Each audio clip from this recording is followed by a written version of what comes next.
Roger, this guy has wrecked an Olympics for you. He's wrecked one Wimbledon. He's wrecked one U.S. Open. Did that run through your mind before you go out there in the court and play Thomas Berdych?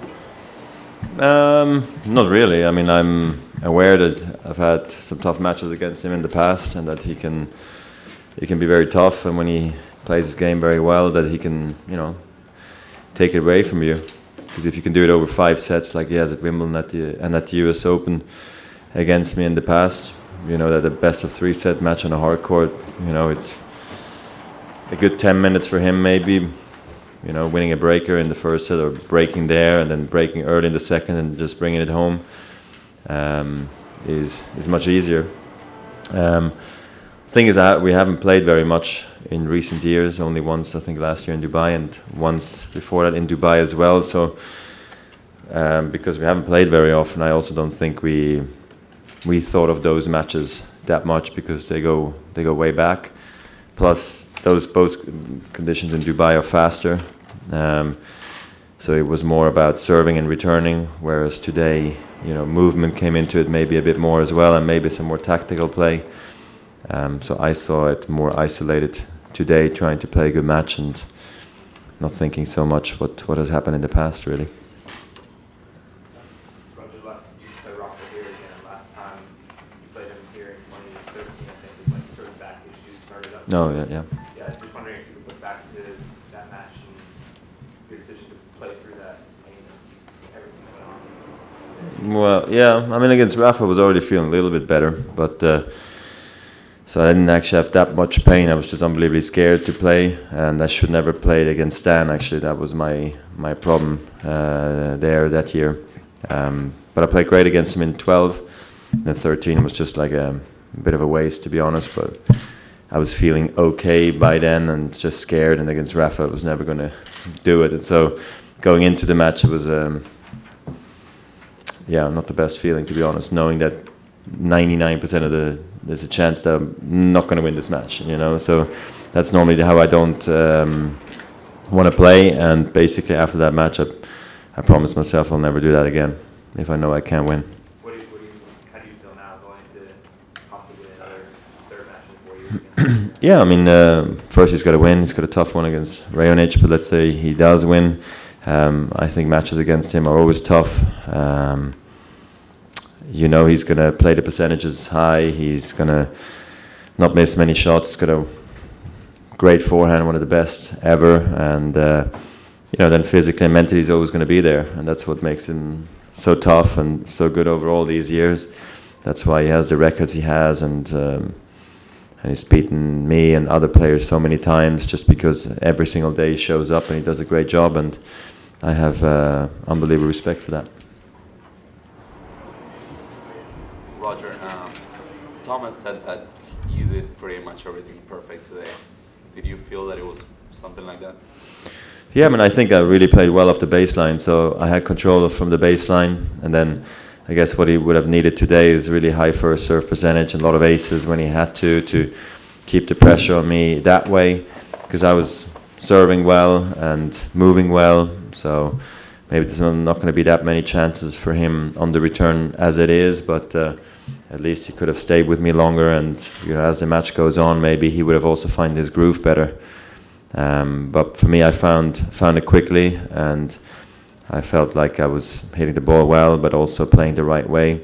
And when those two things happen, it was always going to be tough for him, because the conditions are slower than they were against him in Dubai or other places. I think I was really able to utilize the court much more, play more angles, play with variation, spin and slice, and I did that very well. So it was a great match to back it up after the good match I played against Sok the other day. Is there an extra satisfaction with bageling an opponent as good as Thomas, or is it just another win?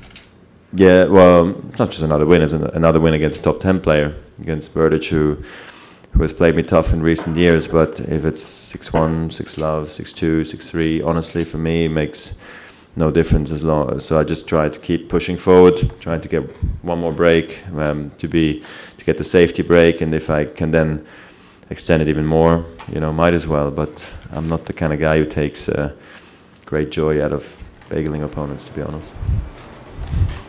And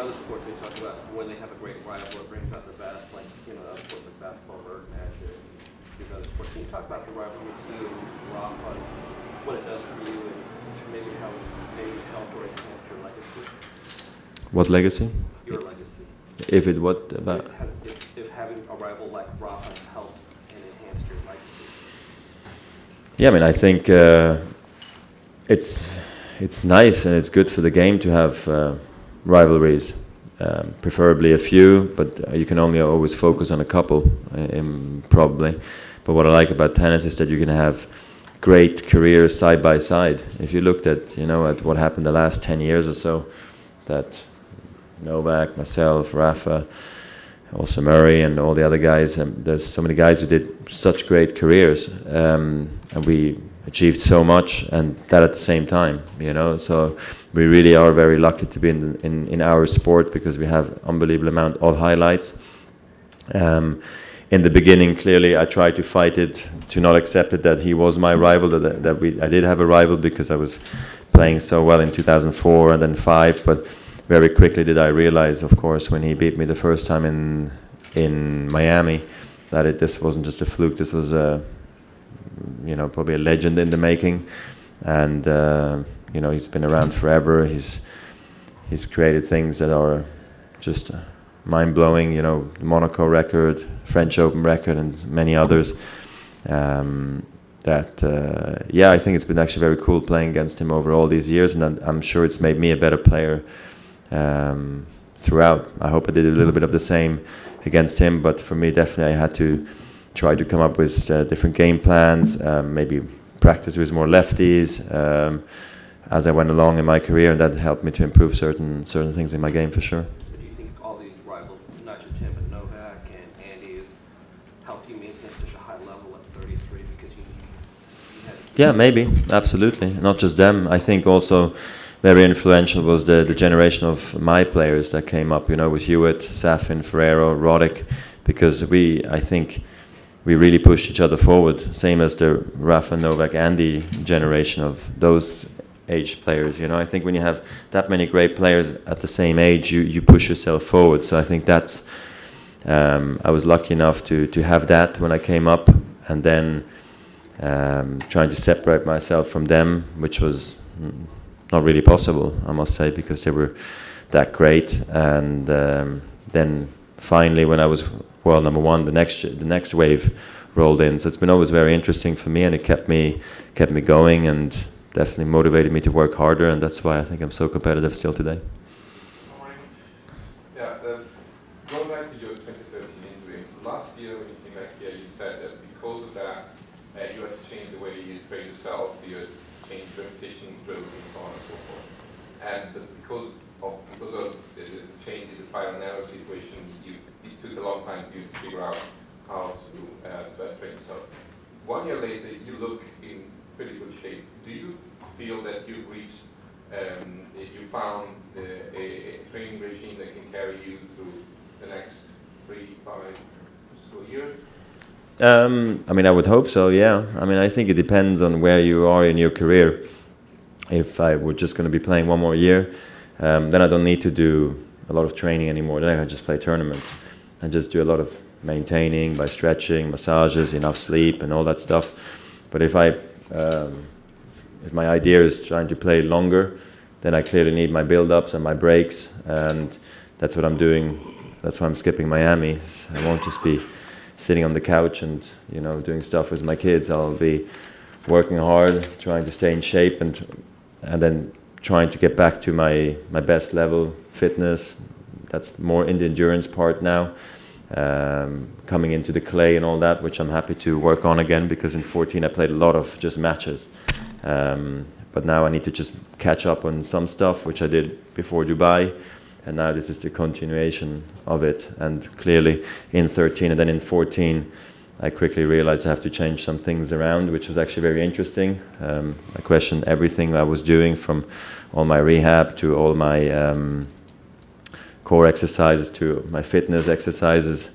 I went through it with my whole team. What can I do? What can I not do? So it was obviously a scare what I went through last year against Stan at the World Tour Finals, but I'm happy that I didn't have any setbacks again after that, because once you've had a back injury, you always hope that it goes away quickly and then it doesn't come back. And I've been able to stay injury free and be able to actually train really hard in the off season as well. So I feel like after this next build, I'm probably in really good shape physically. Yeah. Roger, many good players are not complaining, but struggling with adjusting this condition of Indian Wells. Somebody says ball flies really fast. Somebody says ball bounces really high, or quality of the balls are not good enough. But you have been very steady and playing good in this tournament. So what is the key for you to play this good in this context of Indian Wells? I mean, it's just getting used to the conditions. It's pretty simple at the end of the day. The more time you get, the better you start feeling. It's as simple as that. You know, when you come here, you practice for 2-3 days, and then maybe you lose in your first round. Of course, you're not going to be ecstatic about the conditions or about the way you've played. So then clearly you can suck out a lot of negativity out of the players. But I agree, I've also struggled a lot with the balls in the first couple of rounds and in practice as well. Just trying to find the right spin I can give the ball without shanking, and with I feel like I had control also in the serve. It was a bit all over the place, because you can serve very well here in the desert because of the conditions. But you just need to figure it out, and I feel like I have now, and that's why I'm hopeful for a good weekend now. Roger, the other day you were talking about longevity. In one sense, are you surprised that you're still playing? And just as a second part of what you were saying about training and picking up training after this, where will you train? I'll be in Switzerland throughout until Monaco. And yeah, no, I'm not surprised that I'm still playing. Let's put it that way, I'm just very happy that I'm playing at the level that I'm playing, and that I can put myself in contention to win almost any tournament. It's a nice feeling to have. After all these years that I feel like I compete with the best, beat the best actually, because just feeling like you compete with them is not enough. That's why like wins against Berdych or Novak in Dubai, and all these wins, Milos in Brisbane. It's good to have right away at the beginning of the season. And then what was the other thing you said about? I was going to say one more thing. It was more like if you were surprised if you were still playing at this stage. No, I mean, yeah, exactly. I was going to say my goal was always to play for a long time. So since 2004, when I became world #1, I was at the crossroads, and I said, well, I want to try to play as long as I possibly can.